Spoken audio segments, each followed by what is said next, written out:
Hey, hello everyone. So today we are going to talk a bit about the theory which is based on learning in physical education. तो इस theory का नाम है trial and error theory. As we all know that physical education is more likely depending upon the skills which an individual is going to learn day by day and getting the mastering over it. तो physical education की जब आप बात करेंगे तो उसमें there different theories regarding the learning process, specially when we talk about the motor learning.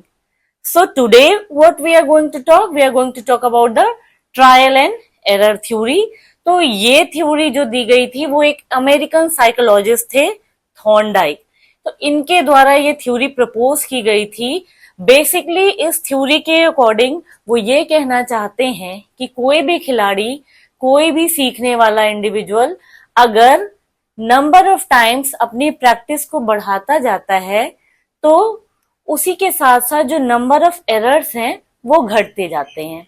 अगर आप इसको एक ग्राफ के थ्रू भी देखें तो ये आपका परफॉर्मेंस ग्राफ तभी ऊपर जाएगा जब आपके नंबर ऑफ ट्रायल्स बढ़ेंगे. जैसे जैसे आपके नंबर ऑफ ट्रायल्स बढ़ेंगे तो आपके जो नंबर ऑफ एरर्स हैं they are going to decrease and you are going to get the top performance.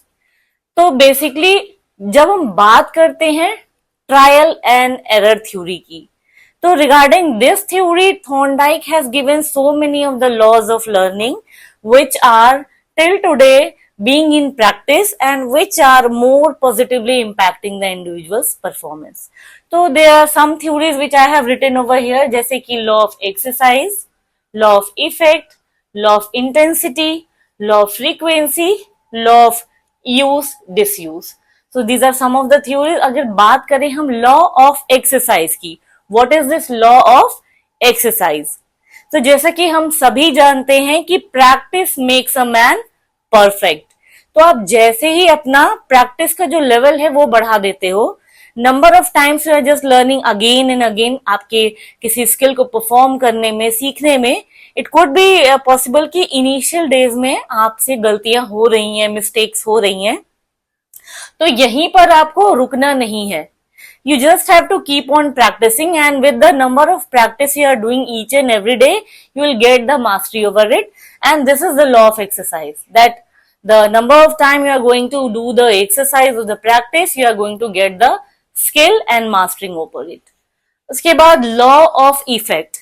Effect usually क्या होता है कि हम जब भी ऐसे लर्निंग की बात करते हैं, कुछ भी सीखने की बात करते हैं, तो there is a psychology also which is working behind the performance. तो आप और हम अगर किसी भी फील्ड में हैं तो हम किसी चीज को क्यों सीखना चाहते हैं. तो साधारण से अगर हम शब्दों में देखें तो हम किसी भी चीज को तभी करना चाहते हैं जब हम उसके लिए फोकस्ड होते हैं, जब उस पर्टिकुलर एक्टिविटी में, टास्क में, उस स्किल में हमारा एक इंटरेस्ट होता है. इंटरेस्ट बेस्ड लर्निंग आप कह सकते हैं. तो बेसिकली ये जो लॉ ऑफ इफेक्ट है that is doing the same. The more you are focused about the learning, the more you are interested in the learning, you are going to get more in it. You are going to get more from that particular training or whatever things you are learning. अगर आपका focus नहीं है, you are not interested in that particular task, you are not going to learn it easily. So this is the law of effect, where we have to just put on our 100% interest and we have to just focus that what the teacher or the trainer is imparting and we have to learn accordingly. उसके बाद अगर हम बात करें तो यहाँ पे है law of intensity. Intensity, how intense is the skill or the training, how much you are acquiring from that intense particular period, particular skill or that learning phase. So आप जितनी इंटेंसिटी के साथ किसी भी स्किल को सीखते हो और आपके सामने जो प्रेजेंट किया जा रहा है वो कितना इंटेंस है, that is going to matter. ये सब कुछ हमारा जो है वो बेसिकली जब हम लर्निंग के प्रोसेस में आते हैं तो it is more about physical as well as psychological and emotional game. So here we have to take care of the things that it is not only the physical thing. अगर आपको basketball में dribble सीखनी है तो वो किस intensity से सिखाई जा रही है और आप कितनी इंटेंसिटी से सीख रहे हो, both are going to matter. उसके बाद आप देख सकते हैं लॉ ऑफ फ्रीक्वेंसी। तो क्या होता है ना, ऐसा being a psychologist you have just seen that कि जब हमारी नजरों के सामने कोई चीज बार बार आती है, ठीक है, it is just going on repeating repeating repeating. जैसे कि आप अगर कोई बच्चे को ही देख लो, कोई राइम याद कराने की कोशिश कर रहे हो, तो अगर उसके विजुअल्स भी उसको दिखाए जाएं, या हम भी जब कहीं जाते हैं, कोई कोई मूवी भी इंजॉय करते हैं, तो मूवी के सीन्स, किताब में पढ़िए कोई स्टोरी है, कोई नॉवेल है, उसका पूरा का पूरा स्टोरी एक बार में याद करना और विजुअल के साथ कोई देखना और उस चीज की अपनी एक दुनिया बना लेना, एक इमेज बना लेना, उस चीज को नरेट करना।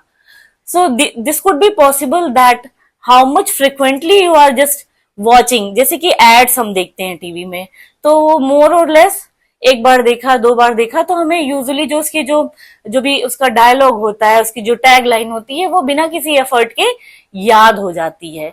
तो that's what I am just trying to say कि the law of frequency is that where you are just just seeing the things very frequently. आपके पास अगर कोई चीज बार बार आपकी नजरों के सामने आएगी, तो आप उसे इजिली रिमेम्बर कर सकते हो, मेमोराइज कर सकते हो और रिकॉग्नाइज कर सकते हो। तो this is the law of frequency. In the last you can see that it is written over here law of use and disuse.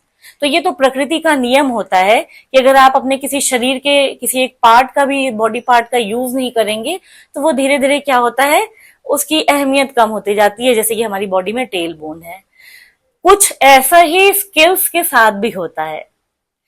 जिस चीज को आप यूज कर रहे हो, प्रैक्टिस कर रहे हो, देख रहे हो, समझ रहे हो, वो आपको इजिली रिमेम्बर हो जाएगी। आप